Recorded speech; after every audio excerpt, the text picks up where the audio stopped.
بسم الله الرحمن الرحيم. مقعي هو اسمه يوسف أحمد اسمه خير. قلبته وحن هالكم إني والدنيا نكه الله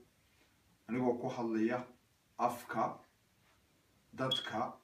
كسوتشي ذا قبل الله الصوماليين SSC صول سناقي عين قرب تشوك تهذا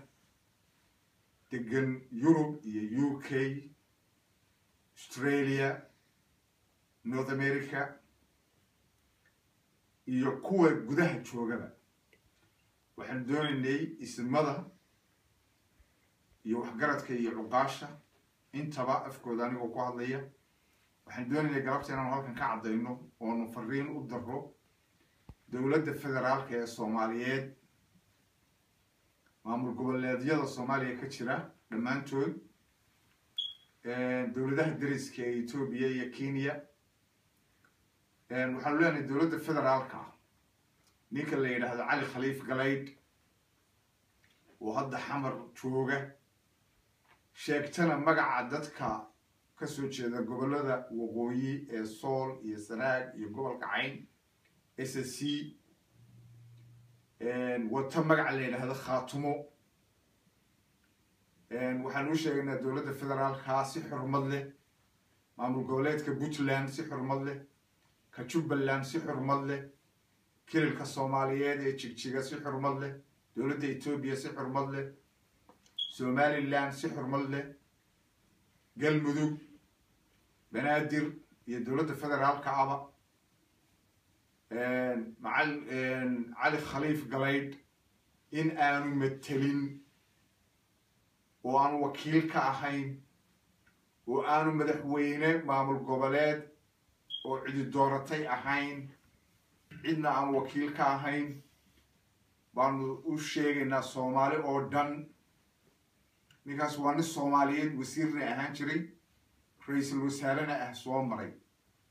dowladda Soomaaliyeed ee federaalkuna iyada Soomaali oo dhan wakiilka mandate-keedina haysata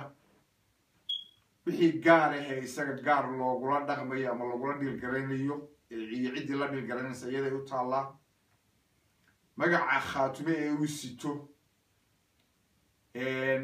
waa la sameeyay waana lala baxsaday oo rag baa daba marteeyay heshiis laguma aha sida uu isagu ula galay iyo rag la midihii cid magaca maanta uu wakiil kaga yahayna ma jirto beesha tan iyo dadka kan degan gobolada Sool iyo Sanaag iyo gobolka Cayn ee Soomaaliyeed ee u taagan midnimada Soomaaliya hadda waqtigan xaadirka waxa ka mas'uula dadkaas ismadooda iyo cidii iyagu ay wakiishaan ismada ugaas Cabdillaahi garaad Saleebaan garaad Cabdirasaaq garaad Soofe garaad Buraale Suldaan Siciid boqor Cabdillaahi iyo cuqaasha ragga iyo wixii ay iyagu doortaan ay magaranaysaa wakaalada siiyaan ayaa beeshaas ka mas'uula oo deegaanka ka mas'uula waxaan mar labaad iyo mar saddexaad iyo mar afraad baan si xushmad leh uga codsanaynaa Soomaali oo dhan maamulka Somaliland Puntland Jubbaland Galmudug Koonfur Galbeed dowladda Itoobiya dowladda Kenya intaba United Nations-ka Nicholas K waxaan intaba u sheegaynaa علي خليف قليد إن أنا دتكاس وكيل كاهين وح دتكا مس كبكودة يوح على وحي الدولة الفدرالكا هي حقوق قليهين سومالي كجنب ديهين بقى أنا كم متري كريم دتكاس وأنا عيدنا وكالة كهيستنين بأنه هالكن كعديننا هذا الكلي وهذا الأسبوع الرئيسية هي ودadka beeshaas iyo deegaanka ka soo jeedo oo dhani ay isku raacsan yihiin marka waxaan leenahay hay'adaha warbaahinta laftigooda wixii macluumaad dheeraad ah looga baahdo ee faahfaahin dheeraad ah arrinta ku saabsan waanu cadeynaynaa marka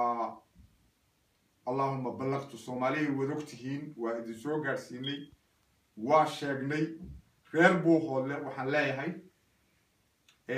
maanta waxaad isku leysaan oo isku xabadaysaan ma yaaliin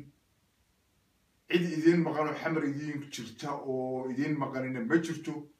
cid kale oo meelaha kale ee aad tuhmaysaan idin jirtaan ma jirto danihiina iyo midnimadiina iyo wadajirkiina iyo sidii aad wax u qabsan lahaydeen baa la doonayaa in la burburiyo oo cid waliba usoo dheela dhaafsatay arrintaasi waa arrinta lagu baabi'iyo deegaan iyo qarannimo iyo midnimo lagu baabi'iyo laydin soo dhex dhigayaa horena waan uga dignay reer buuhoodle waxaan mar labaad iyo mar saddexaad ba leeyahay wixii maanta dhacay dib iyo u dhicin dibna ha looga noqdo nin khaatumo sheeganaya iyo nin puntland sheeganaya iyo nin heblaayo sheeganaya toona yaan dadka reer buuhoodle dantooda ka weyn dantiina ilaashada wasalaamu calaykum waraxmatullaahi wabarakaatu